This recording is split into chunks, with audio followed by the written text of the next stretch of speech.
I have had the pleasure of using the Meta Quest 3S for the last little while. I appreciate Meta for sending it to me free of charge. It does my channel a bit of good having something as meaningful as this. VR has become increasingly more expensive, and at a time when the bare minimum is lately $500 just to get in, never mind other expenses on the side. The cost of the Quest 3S for getting new VR users into the space shouldn't be understated. But that said, there are some hiccups, some that I'm quite incapable of overcoming.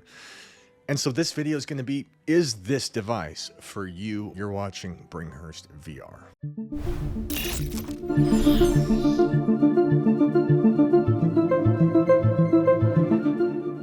If you buy this headset, it comes with Batman Arkham Shadow, which I want to talk about, but it's a whole video all by itself. And that's kind of like it. That's kind of everything. If you guys are looking to upgrade your headset because you're on a Quest 2, or you're coming in fresh and you have never had a VR headset before and you're looking forward to games like Batman, Arkham Shadow, and Behemoth, and all these other games that are increasingly too demanding for something like the Quest 2 and had previously only been available on the Quest 3, then that's it.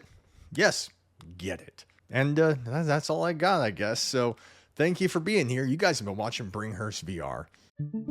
No, please don't go. How does this compare to the Meta Quest 3? First off, some obvious things, and then some not so obvious things. Right out the gate, the Quest 3 features 2 panels per eye, and that is a resolution of 2064 by 2208.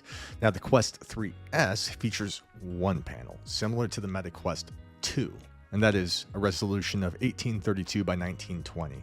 So what we're talking about is Quest 2 specs with an updated chipset. Now, Meta cut a lot of corners to make this thing more affordable, and it's not all amazing. Whereas the Quest 3 has pancake lenses, which gives you not a wider field of view, but the field of view that you have, everything is more clear. There's less bleeding along the edges. There's less God rays, and the lenses are just less heavy. And the Quest 3S unfortunately features the Fresnel lenses over the pancake. Now, it's been a long time since I've used Fresnel lenses. I forgot really how decent they were on the Meta Quest 2. They're suitable. They're fine. The sweet spot is not as large. If you look to the corner of the lens, to your side over there, you're going to see some kind of bleeding, some distortion and blurring. But it's not terrible. It's okay. The thing that holds me back the most with this is the resolution all by itself. It's not good. Compared to the Quest 3, it's not good. But someone coming from nothing, someone coming into VR for the first time, which is who this is for. No one who owns a Quest 3 is going to buy a Quest 3S. It's not for them. And anyone coming from a Quest 2, then they'll be comfortable at home. I mean, it's really the same thing. There are no prongs on the bottom of the headset, so charging dock won't work. They'll have the same familiar resolution. They'll have the same familiar IPD adjustment where you actually move the lenses physically one of 3 positions. They'll have the Fresnel lenses. They're going to be coming into it in an effort to get access to these new games while keeping the same quality of display and visuals that they had before. But there are some other drawbacks as well. One in particular that just really just knocked me over. Prepare for your horse to turn to stone! Unbelievable. No headphone jack. All you have at your disposal is the audio that pipes through the side, which is good. Like, of all the headsets I've tried, this audio is amazing, but everyone can hear it.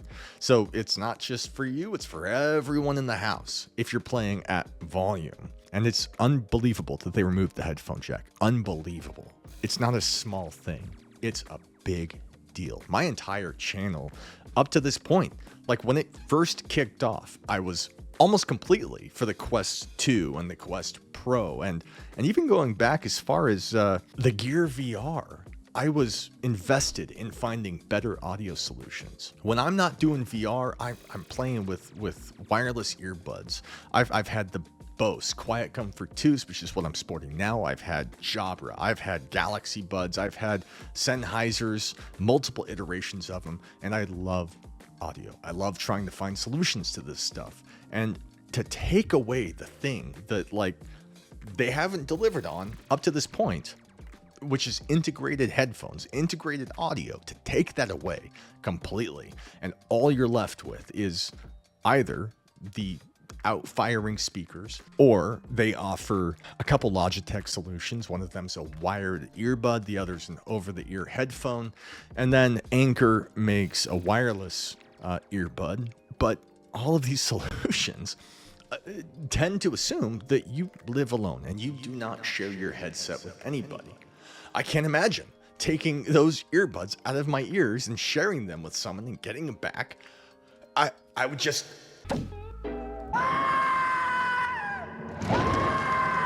It's disgusting.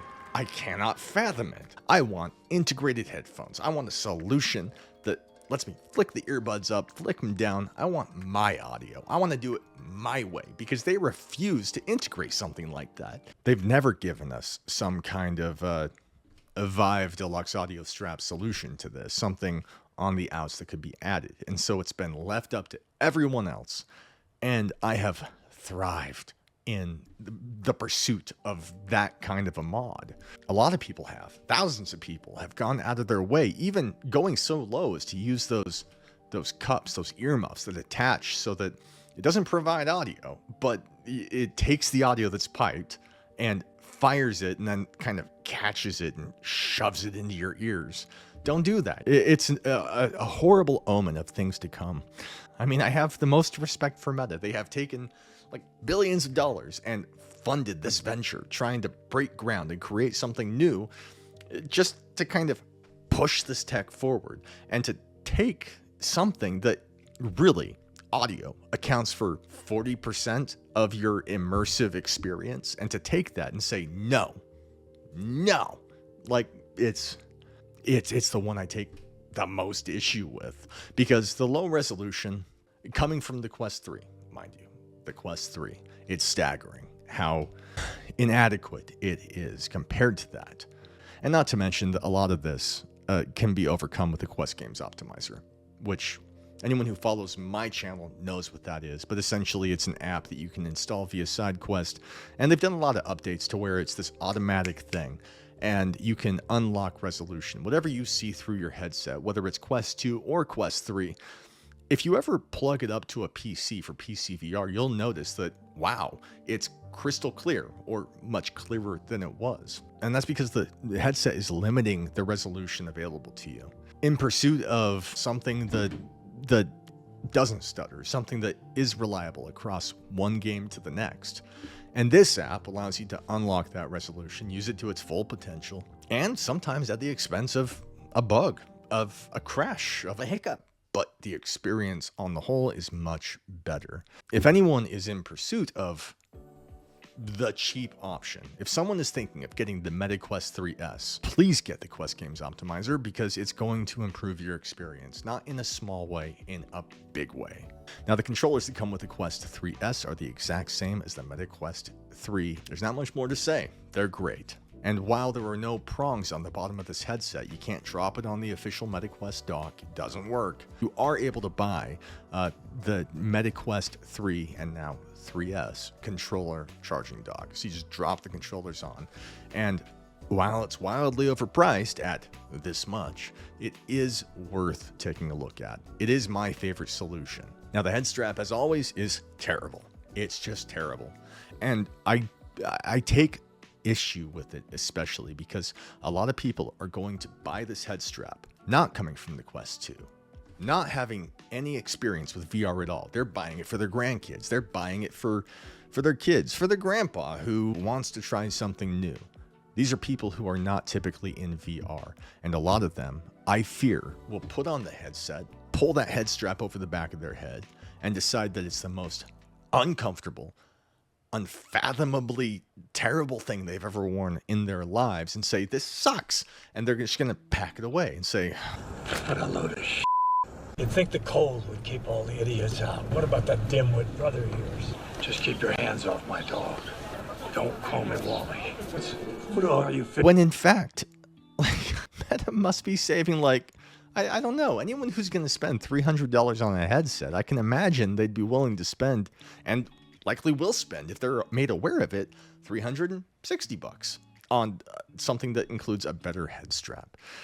And so this is just a continual battle where I feel like the more they cut, I understand they want to make VR accessible and inexpensive and affordable and cheap, but at some point, you're going to encounter a number of customers who interact with this device and decide that there are just so many cons, so many uncomfortable truths about how it fits and what it does, that being able to be in VR is useless to them if they can't be in VR for more than 20 minutes without discomfort.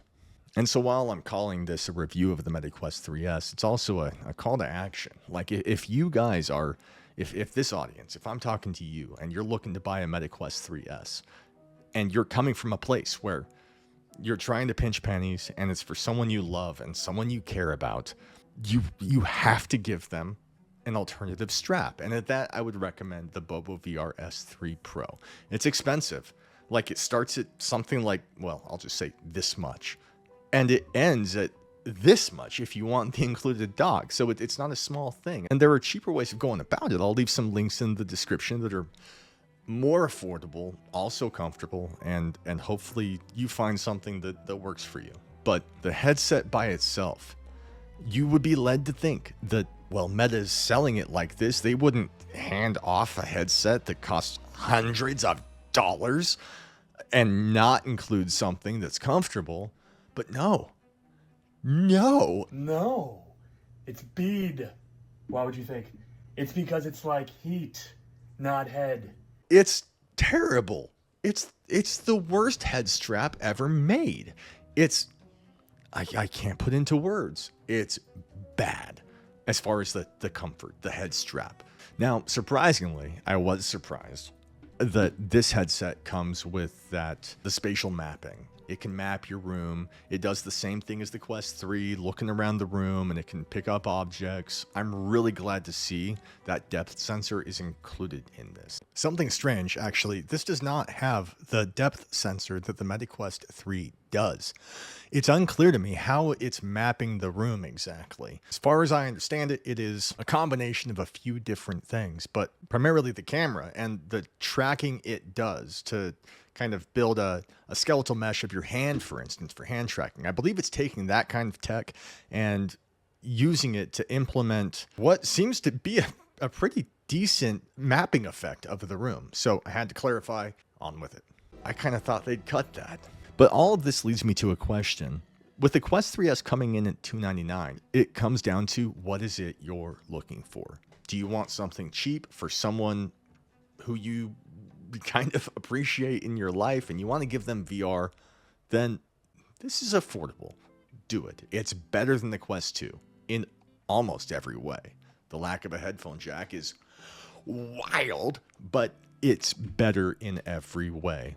In the sense that it has all of the updates. When the Quest 2 came out, the Quest 2 was an entirely different device a full year later. When the Quest 3 came out, it was an entirely different device a full year later. Between hand tracking and just all these different updates, this too will be a better headset a year from now. And if you're in search of something that is new, something that is pretty, then the Quest 3S is probably for you if you're trying to pinch pennies.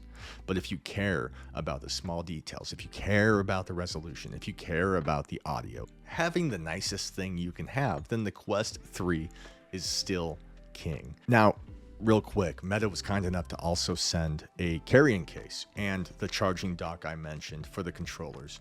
I'm going to tackle both of these real quick. The carrying case feels like if you shaved a dog, or like the underbelly of a pig. Like it's not good. It feels terrible.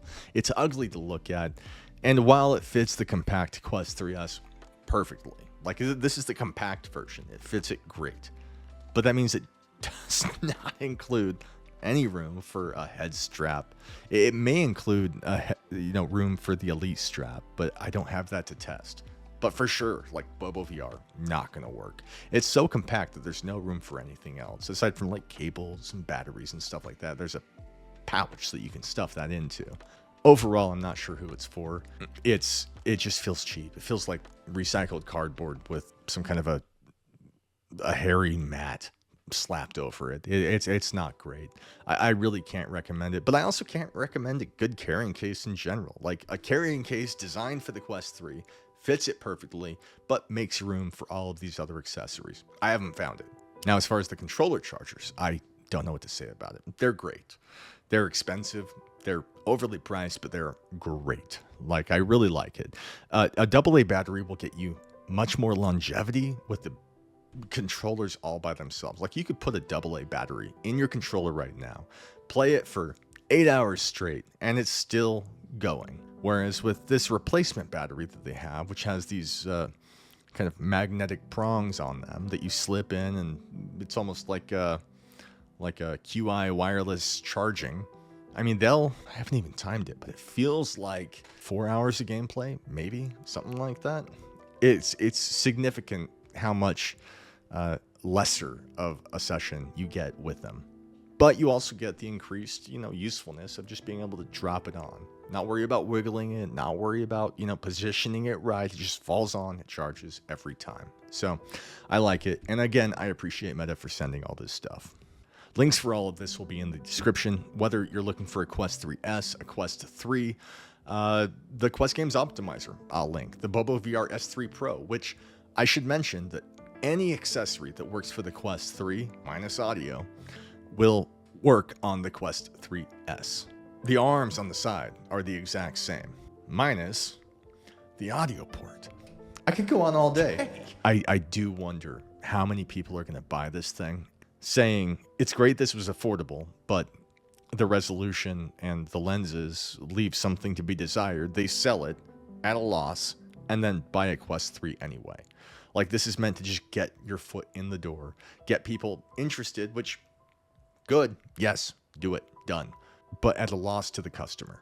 And that's just what I'm trying to circumvent. So whatever you feel you need, whether it's a warranty or a used or the Quest 3S, now you know. And if you have any questions, hit me up in the comments. I'd love to hear from you. You can also find me on Discord. That's linked down below. You guys have been watching BringHurst VR, and I'll catch you on the flip side.